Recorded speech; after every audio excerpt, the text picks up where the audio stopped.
Շարունակում ենք ուրիշ նորությունները եւ սիրով ուզում ենք ներկայացնել այս պահին մեր տաղավարում գտնվող հյուրին, բայց մինչ այդ ուզում եմ ասել, որ կան անուններ, ում ճանաչելը կարծես այսպես մարդը պետք է իրեն հարգի, որպեսզի ճանաչի մեր ժամանակակից մեր կողքին ապրող մարդկանց եւ իրեն հարգող ցանկացած հայ մարդ գիտի այս անունը հայ գեղանկարիչ, լուսանկարիչ, բանաստեղծ, Հայաստանի Հանրապետության արվեստի վաստակավոր գործիչ Սամվել Սևադան է մեր հյուրը։ Իսկ մեր հանդիպման առիթը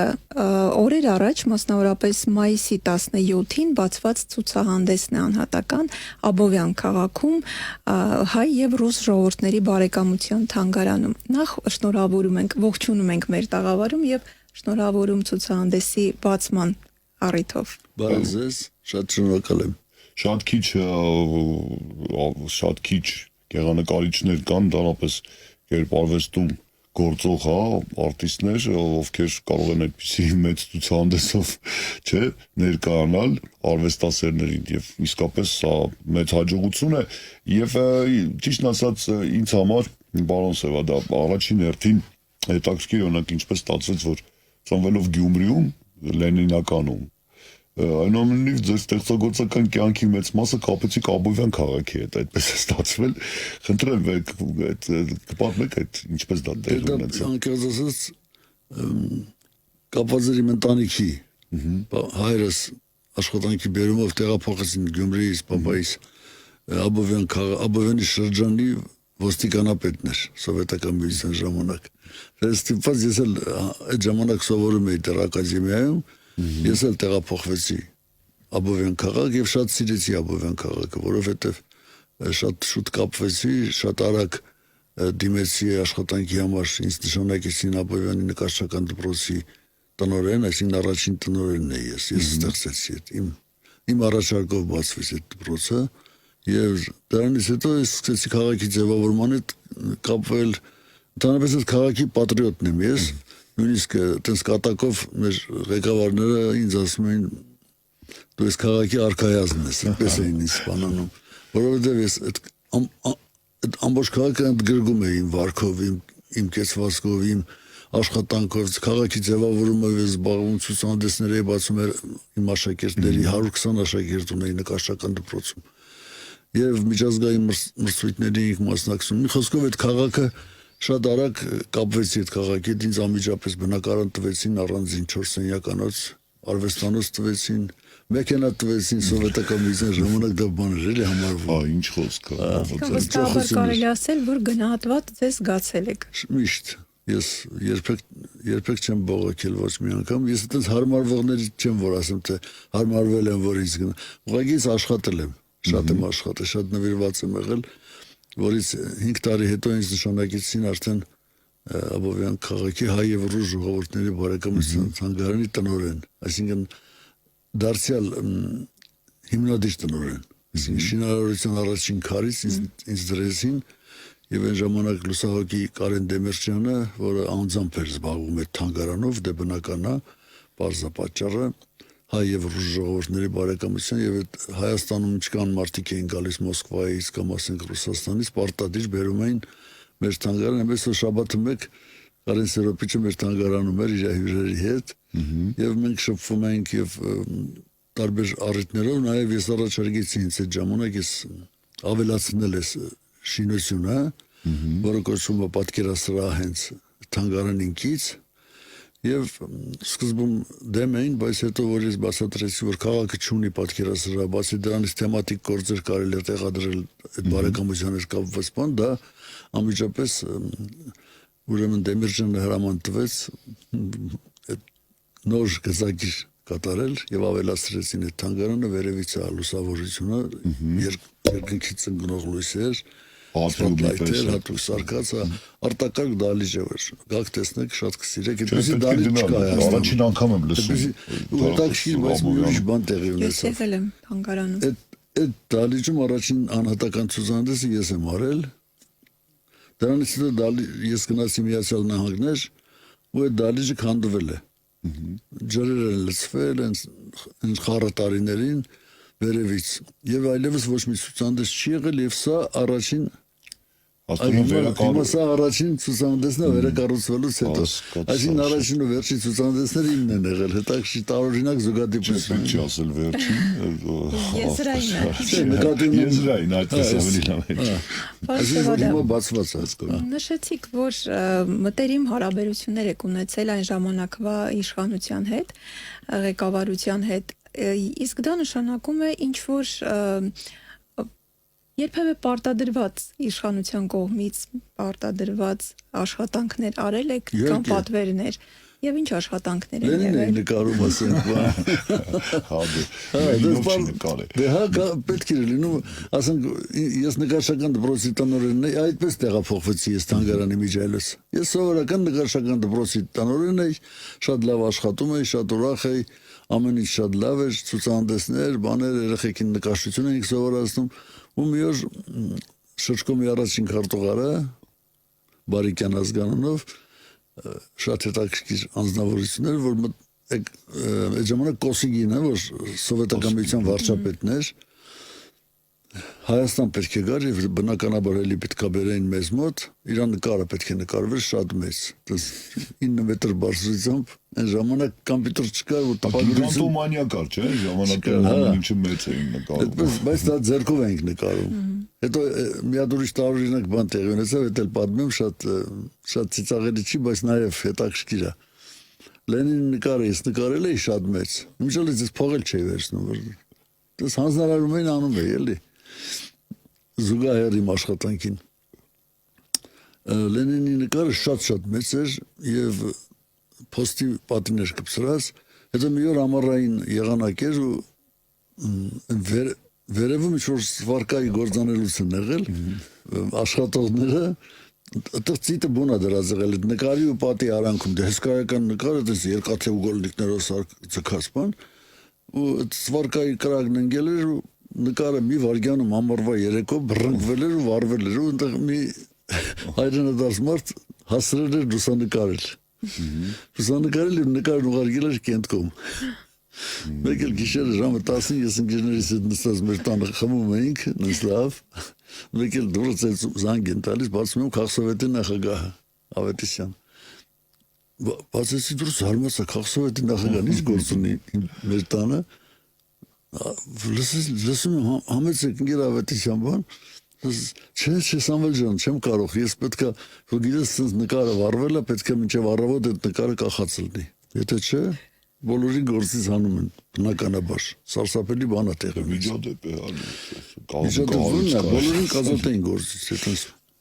եթե ազատ գործից ազատելով վերջանալ պատմություն Գիշերով գնացին ճարեցին բոլորը ամեն ինչ որ պետք էր կտավը բերեցին այդ պատրամնիկները սարքեցին դա վառվել էր սա Մինչև առավոտ ես նկարեցի Լենինը նույնությամբ եւ առավոտ ժամը 7-ին արդեն կրանները բերեցին հանեցին շենքի վրա շատ հետաքրքիր այդպիսի բաներ էր լինում ծաղելի էլի պրոֆեսոր եք կարծում եմ ձեր կենսագրությունում դա էր անպայման պետք է նշել դասավանդում եք Երևանի պետական մանկավարժական համալսարանում ճիշտ ասած ինձ համար բացահայտում է որ մանկավարժական համալսարանում պետական կա ասում գեղարվեստի բաժին չէ գեղարվեստի բաժին կա բայց ես դասավանդում եմ գեղարվեստական լուսանկարչություն հասկանա 10 տարի առաջ ինձ հրավիրեցին ես հրաժարվեցի սկզբից բայց հետո մտածեցի որ ինչի՞ չէ էլի ես ավելի շատ ոչ թե տեխնիկա եմ սովորացնում այլ լուսանկարչական այլ գեղարվեստական մտածողություն կադր տեսնել եւ շատ հետաքրքիր գործեր են կանում ուսանողների դարձին սա իմ երրորդ կուրսն այսինքն 4 տարի մեկ նոր կուրս եմ ընդունում այդպես հիմա երկու անգամ 4 տարի կուրս ավարտացրել եմ հիմա սա երրորդի հետ եմ աշխատում առաջին հիմա փոխվում ենք միասին փոխվում ենք երկրորդ կուրս եւ շատ հետաքրքիր է ուսանողների հետ համոզված եմ որ ուսանողների համար էլ հետաքրքիր է ֆանտաստիկ բան է մեր այնպեսի բան լավ բաներ են կանում էլի սա ամբողջ Հայաստանը շրջում ենք օրինակ ցուցահանդես արեցինք այն առաջին իմ կուրսի հետ գնացինք այնպես ստացվեց, որ մի անգամ Հասմիկ Պապյանը Շուշիում համերգ ուներ, այդպես Facebook-ում գրել էր, որ գնում է Շուշի, ես էլ գրել էի տակը, որ ես էլ եմ գալու, ինքը չէր հավատացել, ես էլ իմ մեքենայով գնացի մենակ, գնացի Շուշի ճանապարհին լուսանկարելով, բանով այդպես շատ, մի 60 տեղ կանգնել եմ, մեկ էլ հետո գնացի թանգարանը մտա, որտեղ որ ինքը պետքա ելույթ ունենար թանգարանի սրահում, շատ արտակարգ գեղեցիկ թանգարան, կերպարվեստի թանգարան։ Ու ես գնացի ինձ հասա Շուշի, մտա այդ թանգարանը, հենց հյուրանոց սպանել չեմ վերցրել։ Մտա այդ թանգարանը, ասի տեսնեմ ես ինչ թանգարանն է էլի։ Մտա տեսնեմ շատ գեղեցիկ ու շատ արտակարգ հետաքրքիր կառուցվածք է։ Մեկ էլ ինչ որ աղջիկներ եկան աշխատող, ասացին բարև ձեզ պարոն Սևադան, մենք ձեզ սպասում ենք, ասի Զարմացածի ոնց դες սպասում եք ինձ։ Ասես մենք Facebook-ում կարծացել ենք, որ դուք եք գալիս բան։ Այ համեգը տնօրենն եկավ էլի երիտասարդ գեղեցկատես մի կին եւ անմիջապես իմ հյուրանոցի հարցերը լուծեցին իրանք բան եւ այլն։ Այդ երեկո համերգը տեղի ունեցավ ու մենք արդեն պայմանավորվեցինք, որ պետք է ուսանողների ցուցահանդեսը բերենք այդ թանգարանում բացենք։ Իմիջիայլոց իմ ուսանողների հետ ես էլ եմ միշտ մասնակցում։ Իմ աշակերտների հետ էլ դպրոց ունեմ նկարչական, նրանց արդեն նկարչություն եմ սովորացնում, երբ որ նրանց ցուցահանդեսներն անում եմ, ես էլ իմ գործերով իրանց հետ հավասար մասնակցում եմ, շատ հետաքրքիր է նայվում էլի։ Այդտենց գնացինք Շուշի, մեր ինստիտուտի հիմա համալսարան է կոչվում։ Համալսարանի ղեկավարը, ռեկտորը Միրզախանյանն էր այն ժամանակ, եւ մեքենա տրամադրեց, եւ հյուրանոցի վարձերը տվեց, բոլոր միշտ այդպես հիմա էլ նույն ձևի ես նոր ռեկտորը այդպես անում ես, օգնում եմ միշտ։ Մի խոսքով հետաքրքիր է աշխատանքը։ Պարոն Սևադա, ինձ միշտ այսպեսի մի հարց է հետաքրքրում, հատկապես լուսանկարիչների հետ կապված։ Թերևս այդ հարցի պատասխանը միշտ բաց է մնում, երբ ինչ որ դեպք է տեղի ունենում, միջադեպ, ենթադրենք փողոցում կամ ինչ որ միջավայրում, եւ իհարկե հիմա յուրաքանչյուրի ձեռքում կա լուսանկարչական, այսպես պայմանական ասած ապարատ, հեռախոսը, մինիմում հեռախոս, այո, մասնագիտական պրոֆեսիոնալ լուսանկարչի առաջին պարտականությունն է արձանագրել, թե մարդուն առաջին օգնությունը ցուցաբերել։ Որն ավելի կարևոր է։ Հասկանալի է։ Իհարկե երկրորդը։ Իսկ պատմության համար գուցե փաստ արձանագրել, այ ինչպես է ընտրությունը կատարվում, չէ՞ որ դա էլ է կարևոր։ Շատ բարձ հարց եք տալիս։ Դու բարձր մարդը, եթե մարդու կյանքի խնդիր կա այդտեղ, ուրեմն բնականաբար, եթե լուսանկարիչն ի վիճակի է օգնել, բնականաբար պետք է առաջին օգնություն ցույց տա, հետո նոր մտածի մնացած բաների մասին էլի։ Բայց մեզ է չէ գայթակղությունը։ Լուսանկարիչ ինքնասպան եղավ մենակ նրա համար, որ իրան շատ քննադատեցին, երբ որ ինքը լուսանկարել էր Քենիայում, լուսանկարել էր մի երեխայի, որին արծիվը հոշոտում է, անգղը։ Հոշոտում է այդ երեխային, սոված երեխային անգղն իջել է վրան, քրքրում է։ Ինքը փոխանակեց երեխային փրկեր, դրել լուսանկարել էր։ Այդ լուսանկարը տարածվեց ամբողջ աշխարհում, շատ մեծ աղմուկ հանեց եւ այնքան քննադատեցին, վերջը լուսանկարիչն ինքնասպան եղավ։ Իր խղճի խայթից էլի։ Այնպես այդ բաներ լինում է, իսկ ընդհանրապես լուսանկարել իհարկե եթե լուսանկարիչը պրոֆեսիոնալ լուսանկարիչ է, պետք է նաև նման բաներ անմիջապես նկարի, բայց դա արդեն բանի խնդիր է։ Սուսանա, ես ուղղակի լրացնեմ, որ հասկանալի դառնա պատկերը, Չինաստանում կա հավատանք, որ չի կարելի միջամտել ինչ որ մի իրավիճակում, որտեղ որ մարդու կյանքին վտանգ է սպառնում, որովհետև դա այդպես դու վաստորեն մասնակցում ես, փորձ շեղում ես ճակատագրի ընթացքը, այսպես ասած։ Խոսքը վերաբերվում է դրվագներ էր եղել, երբ որ խեղդվելուց է եղել ինչ որ մեկը լճում, ուղղակի կանգնել նայել են, չեն խառնվել, ասում են դե Աստծո ձեռք է։ Չինաստան գնալու կարիք չկա, Հայաստանում կան մարդիկ, չասեմ անունները, տեսակ Ռուսաստանից վաղով զաքսորված խմբեր, որոնք որ բժշկի բանի չեն դիմում։ Այս վերջին ժամանակներս դրանցից մեկը ընկել էր երրորդ հարկից, մի կին, եւ ողնաշարը կոտրվել էր։ Ուզել են տանեն շտապօգնությունը, իր ցեղակիցներին արգելել էին, ասել են չէ, թողեք ճակատագիրը ոնց որ կորոշին, ասել մահացել էր իհարկե։ Բնականաբար։ Փոխներակմանն են դեմ արյան, պատվաստվելու բարբեր տեսակ հա գիտենք ծանոթ է այդպիսի երևույթ կա դա խավարամտության կարելի ամենավառ արտահայտման ձևերից մեկն է վերադառնանք ցուցահանդեսին ինչ որ տրամաբանություն կար աշխատանքների հավաքագրման կամ ներկայացնելու մեջ ինչպես ասեցի ցուցահանդեսը ռետրոսպեկտիվ է այսինքն հետահայաց ես որոշեցի որ քանի որ հետաքրքիր բաներ կա ասենք 75 թվին եմ ես նշանակվել նկարչական դպրոցի տնօրեն 75 թվից մինչև հիմա քանի տարի անցել կլոր 50 մոտ չէ ուղիղ 50 տարի առաջ եւ ես մտածեցի որ իսկ ինչի՞ չէ արի 50 տարի առաջվա նկարներից սկսենք ցուցադրել եւ այդպեսով շատ հետաքրքիր բան տեղ ունեցա որ իհարկե շատ գործեր չի մնացել ինձ մոտ որովհետեւ գործերը ժամանակին ինձ հետ գնացին միասյալ նահանգներ այնտեղ շատերը վաճառվեցին եւ այլն որոշ գործեր ուղղակի այդպես փրկվել են հանգիստ կարող եմ այդպես ասել որովհետեւ անխելք ձևով էի վարվում ես իմ գործերի հետ բան եւ այլն այնտեղ այնպեսի բան տեղ ունեցա որ ասենք օրինակ միտեղ արվեստանոցի ես վարձով էի վերցրել սկզբից բայց հետո մարդիկ կային առաջարկեցին ինձ որ արի մենք քեզ տեղ կտանք դու վարձ մի տուր բայց ամիսը մի հատ նկար կվերցնենք քեզնից ու ես համաձայնվեցի որտեղ մտածեցի վարձ չեմ տա էլի լավ է մի նկար թող վերցնեն իրանք էլ վերցնում էին նկարները գալիս ընտրում վերցնում էին դու մոտ 2 տարի ես 2 տարի 24 աշխատանք այդպես նվիրաբերել եք կարելի ասել նու դա լեզվս բան է հիմա ես ոչ մի բանի համար չեմ ափսոսում ընդհանրապես որովհետև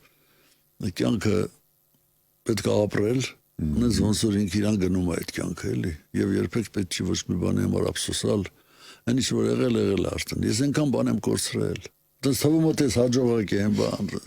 ես չեմ սիրում որ մարդը խեղճանում է բոլոր բարագաներում էլ ուսանող ժամանակ որ սոված ենք մնում հանրակացարանում էի ապրում լեննականից եկած տղա էի բան հետո մի օր մտածեցի ասի փող չկա փողը ծախսում ենք որ դա աղջիկներ կային բան սրճարաններ բաներ մեկ էլ հետո ժամանակ չէի մտածում որ դա վտանգավոր է չգիտեի ավելի ճիշտ փող էի նկարում 5 ռուբլյանից էի նկարում գնում էինք հաց էինք ուտում հենց դաշինել վերցնում էինք դες դեկտեմբերել մի անգամ այդ տարանք մի անգամ իրիկոնը տղեկից մեկը փողը ստացավ գնացինք այդ բուֆետը ջեմաչոչա էր անում ասի ջեմաչոչա ես 5 ռուբլի վերցրու եմ իմ տված 5 ռուբլյանից հետո ասես այդ տղա ասես որպես պիտի գտնեմ ինչի համար ես ուզում բան ասի ճիշտ ասած նկարել էի բան ասեց расход եմ արել ինքն էլ ուրիշ է տվածել էլի ուզում ասեմ ամեն տեսակի բան լինում է կյանքում ոչ մի բանի համար պետք չի ափսոսալ անես կորցրել ենք անցած գնացինք Ամերիկա 17 տարի այնտեղ ապրեցի շատ հետաքրքիր էր շատ բայց հետո հասկացա որ իմը չի չնայած ես լավ հաջողություններ ունեի այնտեղ էլ դպրոց էի բացել մեծ շատ աշակերտ 120 աշակերտ էլ այնտեղ ունեի շատ էր ամեն ինչ բայց հետաքրքիր չէր հետո այնպես ստացվեց որ 96 թվականի դեկտեմբերին ինձ Վանո Սիրադեղյանը քաղաքապետ հրավիրեց որպես Երևանի գլխավոր նկարիչ եւ ես ուրախությամբ ընդունեցի դա իհարկե անմիջապես թրայեկա եւ աշխատեցի 2-3 տարի հետո որ իրանք գնացին արդեն ես էլ գնացի տարիներից ինչ պահպանվեց Երևանի որի ձեր ձեռագիրն է դեզ է պատկանում դե բնականաբար քանի որ քաղաքը բանի մեջ է ընթացքի այսպես ասած մշտապես փոփոխվող կենտրոնի օրգանիզմը շատ բաներ օրինակ ասենք մենք այդ ժամանակ գազանանոցը խայտարակ վիճակում էր այն կենտրոններն էին սոված մարդիկ էին սոված շատ վատ էր քանդված քրքրված վիճակում էր մենք վերականգնեցինք շատ գեղեցկացավ հետո բացում արեցինք այդ ժամանակ շատ հետաքրքիր էր առաջին տոնածառը ես դրեցի ասեմ այսինքն այդ սովետը քանդվելուց հետո տոնածառը այլևս չէր դրվել որտեղ պատերազմ էր բան եւ այլն հրապարակի տոնածառը ֆանտաստիկ բան ստացվեց եւ հետո ես ամերիկյան ոճով առանց հասկանալու անկեղծ ասած որ ժողովուրդը կարոտատեց բանի վաղուց չի տեսել այդպես բան, ելնեն գյուղերից էլ կգան, շրջաններից, բաներից, ես հեռուստատեսությամբ նստում էի ռեկլամ էի անում, ասում էի ժողովուրդ եկեք տոնածառը բան, այսպեսի բան, Վանոն էլ դա ինքը շատ օրիգինալ երևույթ է մարդ էր, չէ՞, ասեց ինչ պետք է ասակ բերենք։ Զանգում էր տղեկ Դուբայից այն ժամանակվա բիզնեսմենները մեկ էլ ինչ որ ես բերանս բացում, ասում եմ ինքը բերել էր տա։ Ես էլ զանգեցի Ամերիկայում մի լավ միլիոնատեր ընկեր ունեմ, Խաչիկ Խաչիկյան, Խաչիկ։ Այն ժամանակ ծառերի վրա այդ փաթաթվող լույսերը որ կային, հələ նոր Ամերիկայում դուրս էր եկել։ Հայաստանը այդպես բան չէր տեսել։ Զանգեցի ասի Խաչիկ այդ լույսերից կարաս ուղարկես, բան 6 սարգը ուղարկել էր։ Վերես հաստրեց, էլի մենք Երևանի հրապարակն էլ այդպես լույսերով ժողովուրդը ցնծության մեջ էր, էլի։ Հետո Վանոն հանձնարարեց 10 բոչկա գինի։ Դնել հրապարակի անգին ժողովուրդը ձերի թող խմի, ինչքան ուզում է։ Եվ այդ ժամանակն էս բան ստացվեց, որ կես միլիոն մարդ լցվել էր հրապարակ ու տոնածառասից տեղից հանել էին գնում էր կամաց էլ դրա բանով։ Հետո մի կերպ հանգստացրեցինք բան եւ այլն, բայց մյուս օրը Վանոն հանձնարարել էր մեծ ցուլիկ էին մորթել ռեստորաններից մեկում ինձ ասեց ով որ քեզ օգնել է այս կազմակերպելուն բոլորին հրավիրի մեծ թող ուտենք խմեն տղեկ էլի Չէ, գլխավոր նկարիչի գործը այդպես ճարտարապետի չէ, այնպես չէ, որ այսպես շինությունը հավերժ մշտապես արվում են գործեր, գեղարվեստական զարդարելու։ Օրինակ բանը, գովազդի ժամանակ գովազդը այդպես է, գիտեք հախուռն ձևով էր, ով որտեղ ինչ ուզում էր կպցնում էր, բան, եւ այդպես ազատ էր, այդպես բան չկար։ Մենք գովազդի օրենք մտցրեցինք բան։ Ազգային ժողով այդ հատուկ գրեցինք, սարքել, ես մեծ խումբ ունեի 60 հոգանոց աշխատակազմ ունեի, ես գլխավոր նկարիչը չէր որ այդ դրանից առաջ էր եւ դրանից հետո է որ գլխավոր նկարիչը ճարտարապետի բաժնի մի հատ աշխատակից է։ Իսկ այդ ժամանակ որ ես եկա, մենք բաժին ստեղծեցինք առանձին, կապ չուներ ճարտարապետի հետ։ Եվ օրինակ ասենք անում էինք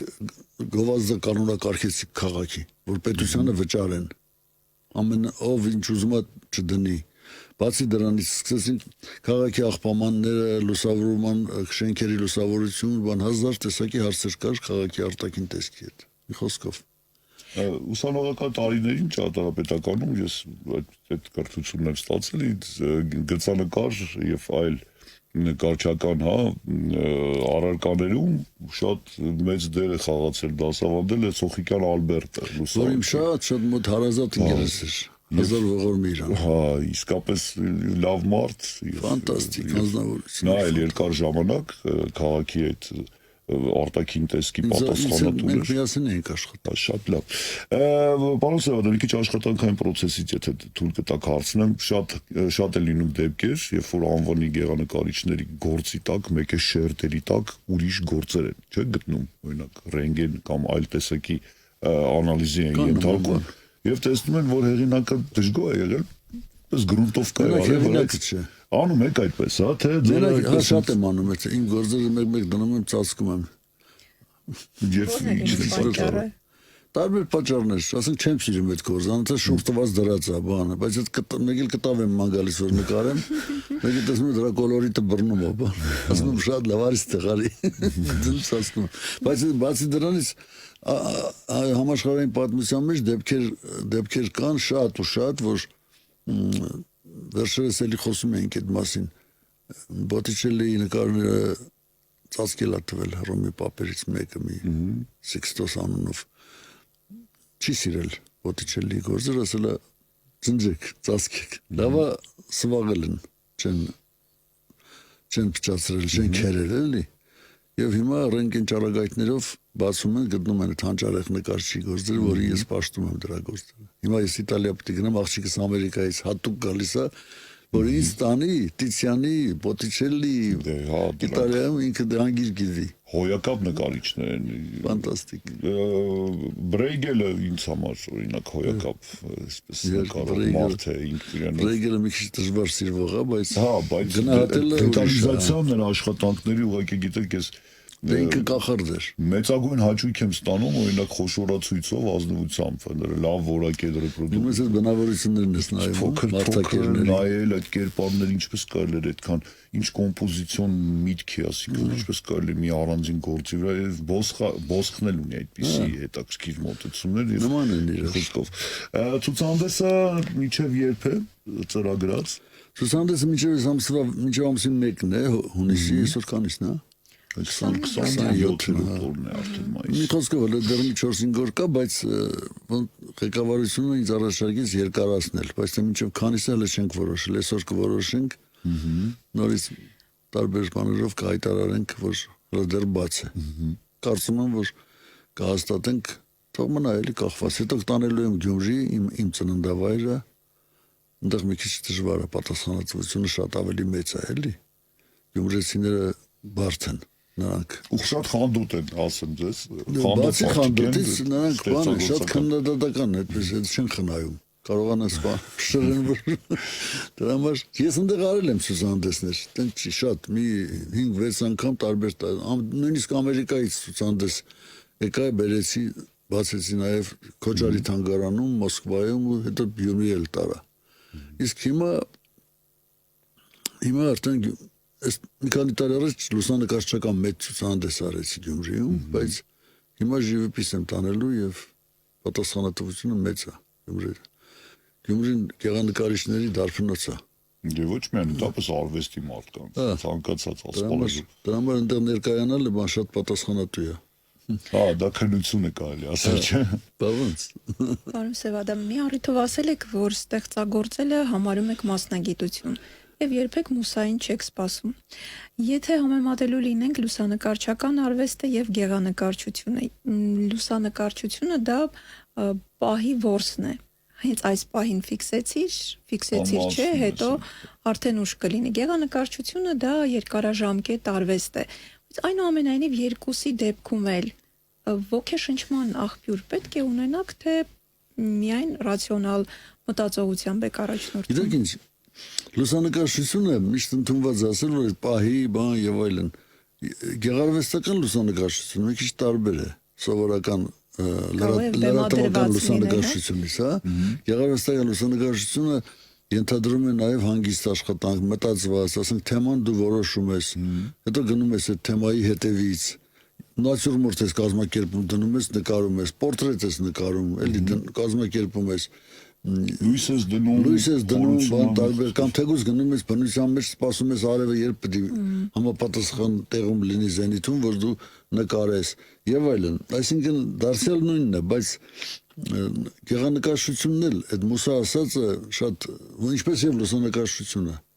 մուսա ասածը շատ հարաբերական բան է, դա հնարել են արվեստագետները,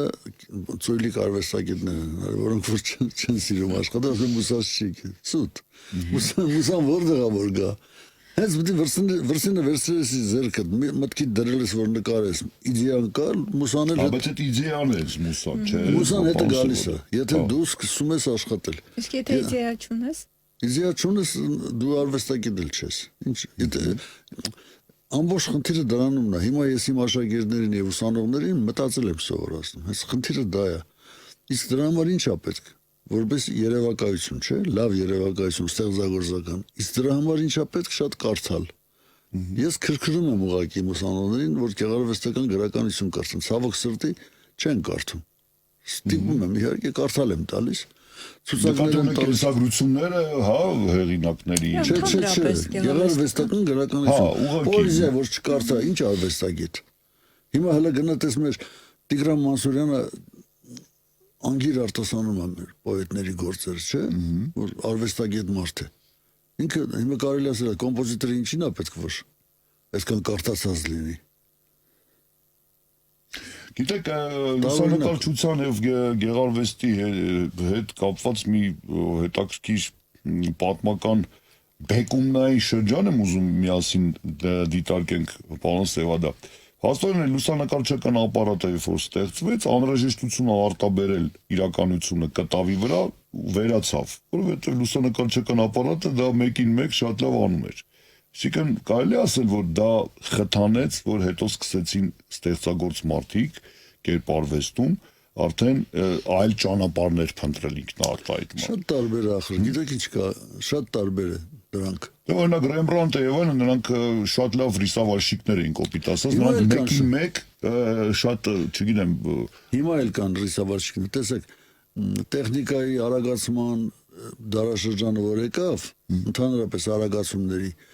ամեն ինչը սկսվեց արագանալ։ Նկարչության վրա էլ դա ազդեց, ոճը փոխվեց, սկսեցին ավելի այդ abstract, դեկորատիվ նկարչությունը թափով նկարած բան, արագ էլի, դա առաջ եկավ նաև այն ժամանակ, ով կընդուներ նման բան, չէ՞, ասենք հենց նույն Ռեմբրանդի ժամանակ abstract նկարելը որն էր։ Հա, չգիտեմ մարդու գլխի փոխարեն օրինակ քառակուսի նկարեին։ Բայց հետո եկավ մի ժամանակ, որ ես էլ Միացյալ Նահանգներից գնալուց առաջ էլ սկսել էի abstract բաներ անել։ Հիմա ամեն մի նկարել չիմացող մտածում եմ որ գոնե abstract կարա անել, էլի ներգերը ծեփում է, բան անում, մի քիչ բռնացնում է իրար հետ, բան ասում է տեսեք ես sense նկարիչ եմ։ Բայց ասում ես հələ մի հատ էս կճուճը նկարի չի կարա նկարի։ Ուրեմն կերծում է ինքը 100%-ով։ Հնարավոր չէ, ինքը վարպետ նկարիչ չի, էլի։ Հասկանալի է, բայց հա դրա համար ես օրինակ 15 տարի, 20 տարի զբաղվեցի abstract նկարչությամբ, այդ գործերս լավ էլ վաճառվեցին Միացյալ Նահանգներում էլ, Մոսկվայում էլ ամենտեղ, բայց հետո հասկացա որ վերադարձակ իսկական նկարչությանը։ դարձի շրջանս։ Ես ուղղակի հիշեցնում Ռոդկոն Մարկ, հա, 3 գծիկներով, այդպես գծիկավոր նկարներ էր։ Կտավը կիսում էր 3 գույնի կամ 2 մասի եւ այլն, այդպես մտածես լավ, ասես լավ է ինչ նկարչություն է, բայց շատերը չգիտեն որ Մարկ Ռոդկոն հոյակապ ռիսավաշիկ է, այսինքն Իգտիրյոնով հոյակապ գծանկարներ ունի։ Նույն Աշիլ Գորկին։ Այսինքն դրան եկել հասել են մտքով։ Պիկասոն մեծ վարպետ էր։ Նրա գալուբոյ պերիոդը եթե հիշում եք, նրանից հետո ինքը սկսեց ինչ ուզում էր անում էր արդեն։ Եվ բոլորը վաճառվում էին։ Հաշիվ չէր փակում ռեստորաններում։ Ուղղակի անձեռոցիկի վրա ինչ-որ փոքրիկ ճեպանակալի։ Նույնիսկ մի անգամ դեպք եղավ, որ ինքը դուրս է եկել արվեստանոցի դուրս, բայց ասել են վարպետը սուր ես գնում, բան նկարները դից թողել ես, բան ասել է նկարները ոչ մեկին պետք չեն։ Ասում ոնց պետք չեն, ասում հələ ստորագրած չեն։ Ստորագրությունը արդեն փոխարինել է ինքը։ Հարցել գիտեմ որ ինքնակենսագրության վրա եք աշխատում, որ փուլում է գտնվում եւ արդյոք դա ուղակի փաստագրական գրականություն է լինելու, թե նաեւ որպես գեղարվեստի մարդ որոշակի գեղարվեստական տարերել եք մտցնելու այդ ինքնակենսագրության մեջ։ Գիտեք ոնց է, եթե դու փաստերին վերաբերվում ես գեղարվեստական մտածելակերպով, բնականաբար, ասենք որոշ բաներ կարող է ծաղկացնես, անես երանք տաս, որ ասենք շատ հետաքրքիր լինի։ Ես շատ երկար տարիներ ոնց որ հատկապես լուսանկարչությամբ զբաղվելուց հետո հատկապես սկսեցի նաև իմ լուսանկարների հետ, չգիտեմ դուք Facebook-ում ծանոթ եք իմ գործերին թե չէ, եթե ծանոթ չեք, հետաքրքիր կլինի։ Ոչ թե հարյուրավոր չէ, հազարավոր լուսանկարներ ունեմ գցած Facebook-ում, որոնք ուղեկցվում են տեքստերով։ Այսինքն, եթե ես գնացել եմ միտեղ մի գյուղ, մարդկանց նկարել եմ, ուրեմն դիալոգները, զրույցները, բան դրանք էլ եմ գրում հետը։ Առանձին արվեստի ճյուղ է։ Հա, դա առանձին արվեստի ճյուղ է։ Հետո այդ բոլորը որ գումարում եմ իրար, դառնում է հենց իմ կյանքը, իմ կենսագրությունն այդ բոլորը միասին վերցրած։ Բայց բացի դրանից իհարկե գրում եմ նաև իմ կյանքի սկզբից, իմ նախնիներից ինչ որ գիտեմ իրանց մասին, բան մի քիչ գեղարվեստական բանով մոտեցումով, էլ օրինակ պապերիս մասին եմ գրել շատ։ Մի պապս հայրական 12 թվականին գնացել է Միացյալ Նահանգներ ընկերների հետ, 3 ընկերով։ Եվ Անգլիայից որ պետք է արդեն նավ նստեն, Տիտանիկ նավի Տոմսեն ունեցել։ Պատկերացնում եմ։ Եվ ուշացել են Տիտանիկից, Տիտանիկը գնացել է, իրանք հաջորդ նավով են գնացել, բայց արդեն խաբարն եկել է Հայաստան, որ Գիրքորը էին ասում իրան, Գիրքորը բան է, կործանվել է էլի, հա Տիտանիկի ընկերների հետ բան, բայց իրանք ողջ առողջ հասել են Ամերիկա եւ Նյու Յորքից տեղափոխվել են Լոս Անջելես եւ հետաքրքիր զուգադեպությամբ հետագայում ես գնացել եմ նույն տեղը, որտեղ որ պապս հացի խանութ ա ունեցել եւ Չարլի Չապլինի դել ընկերություն արել երիտասարդ Չապլինի։ Ինչպես չնկարագրել, հա դա։ Մանրամասն պատմում էր այդ բաները։ Ինչ ցույց ենք տալիս մոդեռն բան, ասենք պապաս այն 56-57 թիվներ փոքր տղա է շատ։ Բաներ բերել Պիլեսոս, Բոշեցիչ Ռուսաստանից մեկ էլ բան Էլեկտրական սափրիչ, այդպես բան ոչ մեկը չէր տեսել։ Պապս ձեռքը թափտվեց, ասեց Ամերիկա, ինքը Ամերիկա էր ասում։ Ամերիկա 13 թվին տեսել եմ։ Առաջին մոդելները լարովի էին, ասեմ ձեզ, այդ սափրող սարքի։ Պապաս որ բերել էր արդեն էլեկտրական էր եւ դες միացնում էր մենք էլ սա զարմացած նայում էին պապաս ինչ ցույց են տալիս չէր զարմանում ինքը արդեն տեսել էր էլի եւ շատ կարծացող մարդ էր իսկ մյուս պապաս իսկական աշխատավոր հողի աշխատավոր տրեխներով բան հիշում եմ կարկատած շորերով տանջված թուրքից փախած բան այդպես մարդիկ էին էլի Դե այն ժամանակվա բայց մարդ։ ազնվագույն ազնիվ 10 երեխա ուներ պապս հետ Եվ ինքնակենսագրության որ փուլում եք հիմա Ինչ երբ կավարտեք։ Փուլ չկա դրան իմ հետ կավարտվի էլի Պարոն Սևադան, միգուցե սկսեք ձեր Facebook-ան պաշտոնական էջում քիչ-քիչ տեղադրել այդ նյութերից։ Մի քանիսը աչքովս ընկել է, բայց շատ կա շատ կա պետք է դրանք ուղղակի պետք է թերթել ձեր էջը գնալ։ Հա եթե շատ հետ գնաս ինչ ասես կտեսնես էլի ամեն տեսակի բան Մեկ խնդրեմ։ Հա մեկ ես բացում կարծում եմ հետո զգում եմ որ ժամանակս չի երիկում ոչ ապրելու ոչ գրելու ոչ նկարելու ոչ մեկի տեսնում չէ էլի արվում է էլի գործերը հետաքրքիր է Շնորհակալություն շատ մենք շատ քիչ ժամանակ ունենք նաև մարզական նորություններին պիտի անդրադառնանք շատ հաճելի էր մի վարքյանի պես անցավ 40 Ես եմ շատ շնորհակալ իսկապես տրամադրեցիք խոսել Ես շատ ուրախ եմ որ այսօր առիթ ունեցանք անձամբ հանդիպելու Եկել ցուցանտեսի համար ասենք որ մինչև ամսվա վերջ մինիմումը մինչև ամսվա վերջ բաց է Աբովյան քաղաքում հայ եւ ռուս ժողովուրդների բարեկամության թանգարան բարեկամության հրապարակ 5 Բարեկամության հրապարակ 5 Հա այսինքն քաղաքի կենտրոնում է Այնտեղ լինում եք պարոն Սևադան Հա ես հիմա գնալու եմ այնտեղ Հա շատ լավ այսինքն նաև հնարավորություն կլինի աշակերտներից տանեմ այդպես Շատ լավ շնորհակալություն Շնորհակալություն։ Խնդրեմ Սուսաննա կներկայացնես մեր հյուրին որպես Իհարկե, ավարտակ հիշեցնեմ, որ այսօր հյուրընկալել էին գեղանկարիչ, լուսանկարիչ, բանաստեղծ Հայաստանի Հանրապետության արվեստի վաստակավոր գործիչ Սամվել Սևադային։ Շնորհակալություն շատ որ եկաք հուսով եմ մենք դեռ շատ Շատ առիթներ առիթներ կունենանք հանդիպելու հատկապես գիտեք ինձ այդ ինքնակենսագրական այդ գիրքը այնքան հետաքրքիր եւ գրավիչ է թվում այսօր ընդամենը մի փոքրիկ 2-3 պատմություն ակնարկեցիք եւ արդեն ասեմ ուզում ես լսել շարունակությունը Աստված ձեզ հետ